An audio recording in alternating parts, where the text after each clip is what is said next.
ဒီကနေ့2025ခုနှစ်စက်တင်ဘာလ16ရက်အင်္ဂါနေ့ရဲ့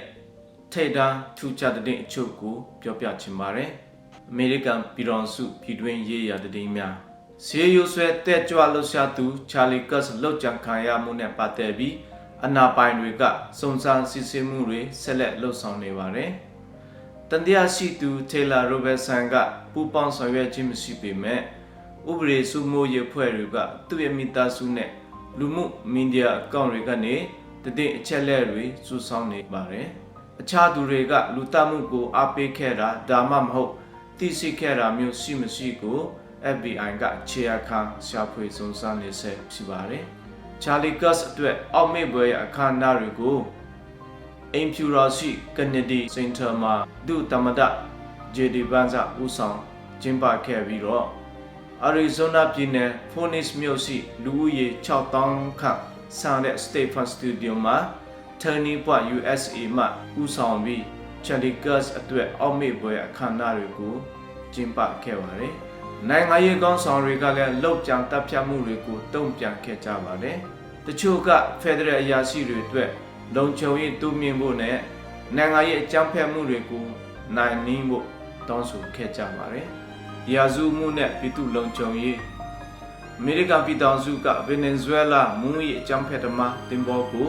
ဒုတိယကြိမ်မြောက်တိုက်ခိုက်ခဲ့ပြီးလူ3ဦးသေဆုံးခဲ့ကြောင်းသမ္မတဒေါ်နယ်ထရန့်ကကြေညာခဲ့ပါတယ်။ Federal ဥပဒေစိုးမိုးရေးအဖွဲ့တွေကို Memphis မြို့ရဲ့ရာဇဝမှုတိုးလာနေတဲ့အခြေအနေကိုဖြေရှင်းဖို့ Tennessee အမျိုးသားအစောင့်တပ်ဖွဲ့နဲ့ပူးပေါင်းဖို့စီလူလိုက်ခဲ့ပါတယ်။အမေရိကန်လူဝင်ကြီးကြပ်ရေးတည်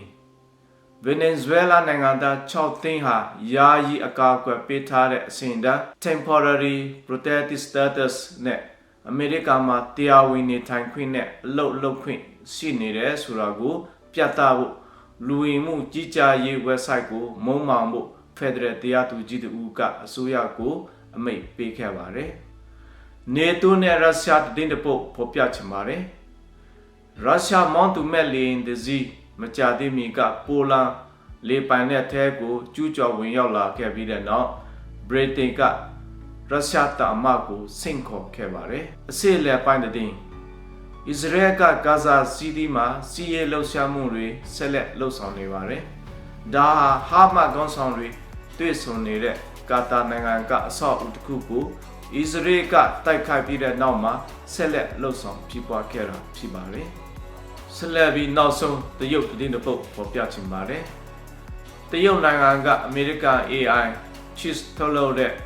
Nvidia ကုမ္ပဏီကိုနိုင်ငံကြားမှာဆက်လက်ဖြစ်ပေါ်နေတဲ့ကုန်သွယ်ရေးဆွေးနွေးပွဲတွေအတွင်းမှာဈေးကွက်ရှင်ပြိုင်မှုစန့်ကျင်ရေးဥပဒေကိုချိုးဖောက်တယ်လို့စွပ်စွဲပြောဆိုထားတာကိုတွေ့ရှိရပါတယ်ခင်ဗျာထူးခြားတဲ့များကိုအဆုံးထိနားထောင်ပေးတဲ့အတွက်ကျေးဇူးတင်ပါတယ်